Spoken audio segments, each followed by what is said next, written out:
ओम शांति।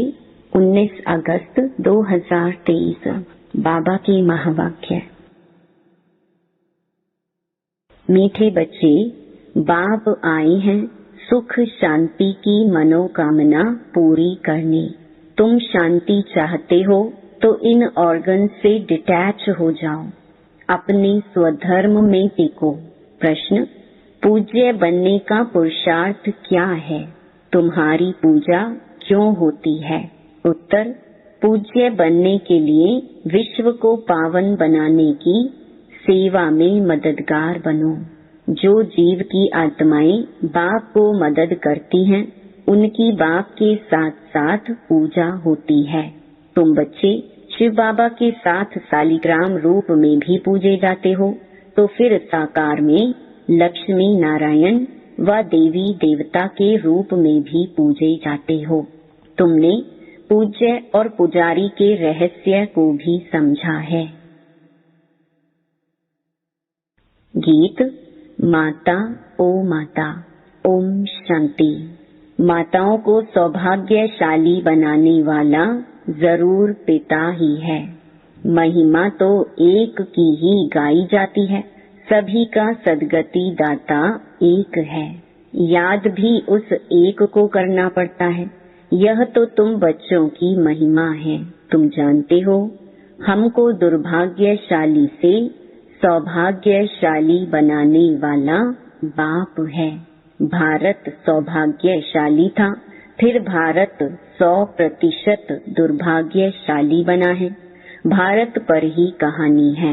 इन माताओं को सौभाग्यशाली बनाने वाला बाप ठहरा। जिसको तुम बच्चे जानते हो, उनके साथ तुम्हारा योग है। तुम जानते हो, उनकी यह सारी रचना है। दूसरा कोई मनुष्य इस रचना और रचता को नहीं जानते। यह चित्र आदि किसने बनवाए हैं? तुम कहेंगे शिव बाबा ने। किस द्वारा? फिर भी माता व साकार पिता द्वारा कहेंगे। अभी तुम बच्चों की बुद्धि में सारा सृष्टि रूपी झाड़ है। सृष्टि कितनी बड़ी है! वास्को डी गामा ने सारी धरती का चक्कर लगाया। पिछाड़ी में सागर ही सागर है, आकाश ही आकाश है और कुछ नहीं। यह सब तुमने स्कूल में भी पढ़ा होगा। बाप फिर सब बातें नटशैल में समझाते हैं। तुम जानते हो, भारत में 5000 वर्ष पहले बरोबर सतयुग था। सतयुग में सिर्फ भारत था। भारत में भी कितने थोड़े होंगे। अभी तुम कहेंगे हम सूर्यवंशी राजधानी के थे। जमुना के कंठे पर श्री कृष्ण की राजधानी थी, ऐसा गाया जाता है। दिल्ली को ही परिस्तान कहते हैं। पहले पहले जरूर कोई की राजधानी होगी। तुम कहेंगे हम सूर्यवंशी राजधानी के थे। बाद में अलग अलग हो जाते हैं, तो प्रभाव वास्तव में जहाँ राज्य करते हैं वहाँ होता है। भारत का बहुत प्रभाव है। ये सब बातें तुम्हारी बुद्धि में टपकनी चाहिए, धारण करना होता है। शिव बाबा को ही फिर सोमनाथ, ज्ञान का सागर कहते हैं। सोमनाथ नाम पुजारियों ने रखा है, असुल नाम है शिव बाबा। शिव किसको कहा जाता है? आत्माओं के बाप को। आत्मा तो बिंदी है। गाया जाता है परम पिता परम आत्मा, सुप्रीम सोल। सोल अर्थात आत्मा। आत्मा बड़ी छोटी नहीं होती है। बाप कहते हैं, मैं भी इसमें प्रवेश करता हूँ तो कोई को मालूम नहीं पड़ता है, परंतु समझते हैं भ्रकुटी के बीच में वह छोटा सा स्टार है ना। तो कहेंगे मस्तक मणि, मस्तक में मणि है। मणि आत्मा को कहा जाता है। कहते हैं सर्प के मस्तक में भी मणि होती है। ये सब बातें वास्तव में इस समय की हैं। आत्मा रूपी मणि प्रकाश करती है, वह भ्रकुटी के बीच में रहती है। बाप तो तुम बच्चों को रोज नई नई बातें समझाते ही रहते हैं। मुख्य बात समझनी है, मैं स्वदर्शन चक्रधारी हूँ। बाप कहते हैं, मेरी जो आत्मा है, जिसको परम आत्मा कहते हैं, मैं जन्म मरण रहित हूँ। मैं आता जरूर हूँ। निराकार का मंदिर बना हुआ है। आगे यह ज्ञान नहीं था। जरूर निराकार ने आकर कुछ किया है। निराकार आते ही फैमिली में है। लक्ष्मी नारायण की आत्मा भी आती है। उनको भी शरीर दिखाते हैं। लिंग रूप एक ही शिव का दिखाते हैं। शिव के मंदिर में शिवलिंग के साथ फिर सालिग्राम भी हैं। ऐसे नहीं, श्री कृष्ण के व लक्ष्मी नारायण के मंदिर में सालिग्राम दिखाते हैं तो सिद्ध होता है एक बाप के यह सब बच्चे हैं। आत्मा की भी पूजा होती है तो देवताओं की भी पूजा होती है। रुद्र यज्ञ कहते हैं, बाप ने यह यज्ञ रचा है जीव आत्माओं द्वारा। जैसे बाप की पूजा होती है वैसे तुम्हारी आत्मा की भी पूजा जरूर होनी चाहिए। फिर साकार में जो लक्ष्मी नारायण बनते हैं उनकी पूजा होती है। शिव बाबा कहते हैं, मैं भी इनसे बहुत भारी सर्विस करता हूँ, इसलिए पहले पहले मेरी पूजा होती है। फिर जिन आत्माओं द्वारा सर्विस करता हूँ, सारे विश्व को पवित्र बनाता हूँ, उन्हों की भी पूजा जरूर होनी चाहिए। सबकी पूजा करते हैं। कम से कम लाख सालिग्राम बनाते हैं। सेठ लोग रुद्र यज्ञ रचवाते हैं तो कोई 5000, कोई 10,000, कोई लाख सालिग्राम भी बनवाते हैं।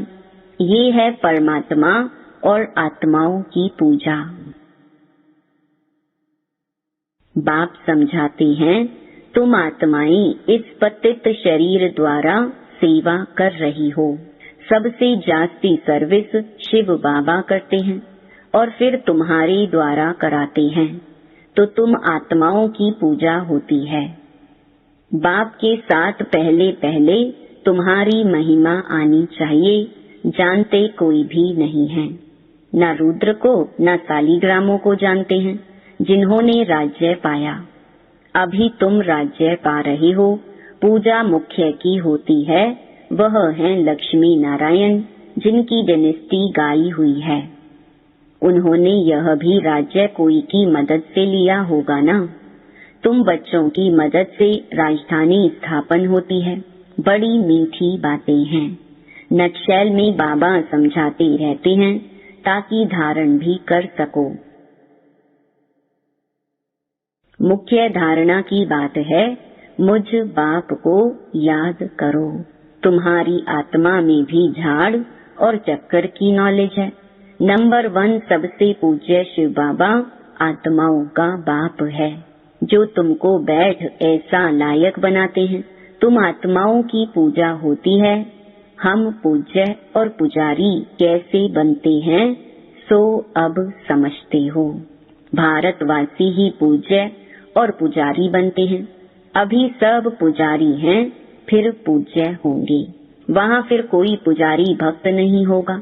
उन्हों को भगवती भगवान जरूर भगवान ने ही बनाया होगा। अब भगवान निराकार है या साकार? साकार में ऊंच ते ऊंच लक्ष्मी नारायण है। उन्हों को ऐसा बनाने वाला है निराकार।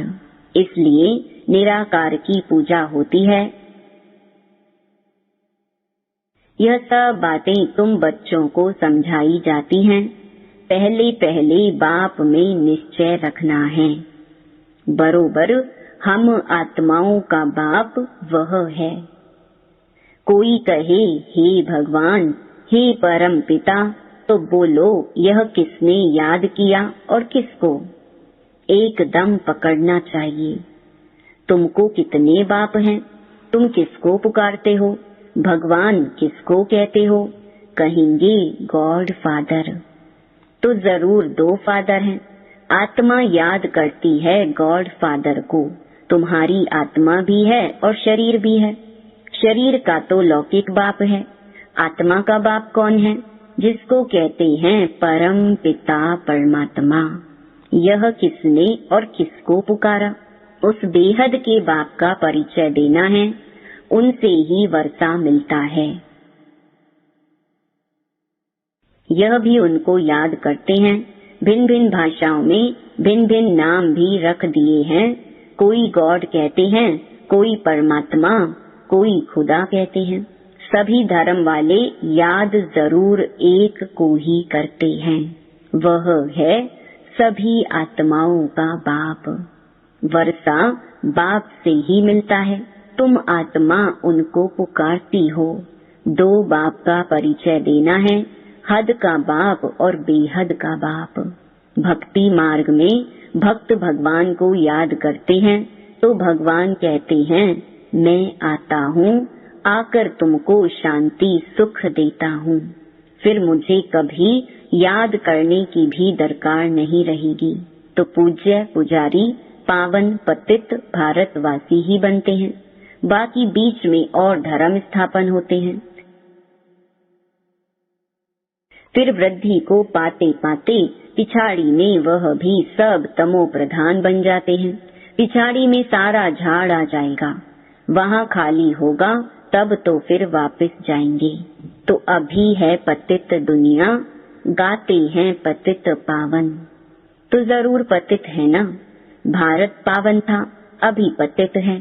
शिव बाबा आते जरूर हैं, परंतु कब आया, कैसे आया, वह भूल गए हैं। श्री कृष्ण नहीं कहते कि मैं शरीर धारण कर तुमको समझाता हूँ। यह तो निराकार बाप कहते हैं, मैं इस द्वारा तुमको समझाता हूँ, तो वह अलग हो गया। श्री कृष्ण को तुम खुद ही गीता का भगवान मानते हो।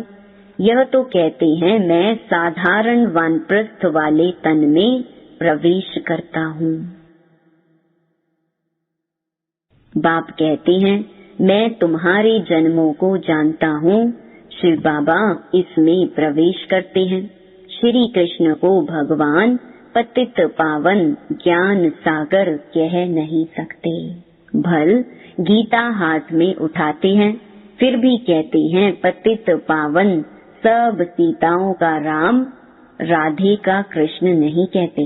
राम अर्थात परम पिता परमात्मा। त्रेता का राम कहें तो उनसे ऊंच तो लक्ष्मी नारायण है, फिर उनका नाम क्यों नहीं लेते? परंतु नहीं, है बात परमात्मा की। हेवनली गॉड फादर निराकार को ही कहेंगे, लिबरेटर गाइड बाप को ही कहते हैं। क्राइस्ट थोड़े ही सबको लिबरेट करेगा, किसी का भी नाम नहीं ले सकते हैं। बाप ही आकर दुख से लिबरेट करते हैं, वही फिर गाइड बनते हैं। कहते हैं, मैं तुमको रास्ता बताता हूँ। तुमको बाप ने आकर अपना बनाया है।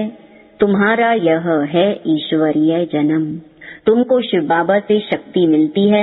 तुम्हारा है साइलेंस बल, उनका है साइंस बल। वह बुद्धि से काम लेते हैं। उन्हें साइंस घमंडी कहा जाता है, जिससे विनाश करते हैं। सुख भी साइंस बहुत देती है, फिर विनाश भी कर देती है। तुमको तो वहाँ एरोप्लेन आदि सब होंगे, हुनर तो रहता है ना। यह सब चीजें फिर तुमको काम में आएंगी। विलायत में बत्तियां ऐसी हैं जो बत्ती दिखाई नहीं पड़ेगी, सिर्फ रोशनी दिखाई पड़ेगी। सतयुग में भी ऐसे रोशनी रहती है। वैभव जो अभी यहाँ है, वह तुमको वहाँ भी रहते हैं।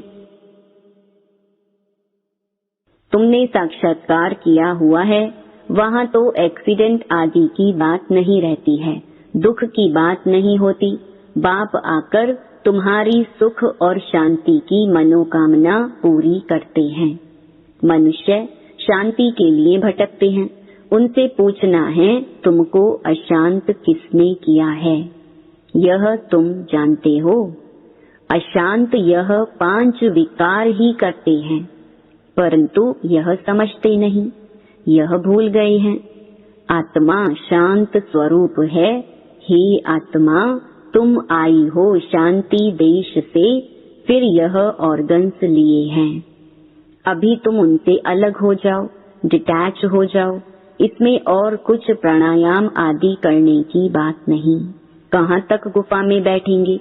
आत्मा कहती है, मैं इन ऑर्गन से डिटैच हो जाती हूँ, क्योंकि मैं थक गई हूँ। अभी इस शरीर को भूल जाती हूँ, अभी बाप कहते हैं तुम अपने स्वधर्म और स्वदेश को याद करो। तुम असल वहाँ के रहने वाले हो, अपने घर को याद करो। कर्म तो करना ही है, कर्म बिना रह नहीं सकते। वह समझते हैं हम भोजन अपने हाथ से नहीं पकाते हैं, इसलिए कर्म सन्यासी नाम है। परंतु कर्म का सन्यास तो हो ही नहीं सकता, उनका तो धर्म ही ऐसा है। गृहस्थियों के पास उनको खाना पड़ता है, इसलिए फिर गृहस्थियों के पास जन्म ले निवृत्ति मार्ग में जाना है, क्योंकि भारत को पवित्र बनाना है। भारत में ही प्योरिटी थी, सब प्योर थे। अब सब पतित हैं। बाप बैठ यह राज समझाते हैं। फिर कहते हैं बच्चे और कुछ ना करो, सिर्फ बाप को याद करते रहो तो तुम्हारे विकर्म विनाश हो जाएंगे और तुम मेरे पास चले आएंगे। ड्रामा पूरा होना है। सतो रजो तमो से पास होकर अभी सबको वापस जाना है। अच्छा, मीठे मीठे सिकिलधे बच्चों प्रति माता पिता बाप दादा का याद प्यार और गुड मॉर्निंग। रूहानी बाप की रूहानी बच्चों को नमस्ते। धारणा के लिए मुख्य सार। पहला, स्वयं को इस शरीर में भ्रकुटी के बीच चमकती हुई मणि समझना है। स्वदर्शन चक्रधारी बनना है। दूसरा, अपने स्वधर्म और स्वदेश को याद कर शांति का अनुभव करना है। बुद्धि को भटकाना नहीं है, इस शरीर से डिटैच होने का अभ्यास करना है। वरदान, हरेक को प्यार और शक्ति की पालना देने वाले प्यार के भंडार से भरपूर भव। जो बच्चे जितना सभी को बाप का प्यार बांटते हैं, उतना और प्यार का भंडार भरपूर होता जाता है। जैसे हर समय प्यार की बरसात हो रही है, ऐसे अनुभव होता है। एक कदम में प्यार दो और बार बार प्यार लो। इस समय सबको प्यार और शक्ति चाहिए, तो किसको बाप द्वारा प्यार दिलाओ, किसको शक्ति, जिससे उनका उमंग उत्साह सदा बना रहे। यही विशेष आत्माओं की विशेष सेवा है। स्लोगन, जो मायावी चतुराई से परे रहते हैं वही बाप को अति प्रिय हैं। ओम शांति।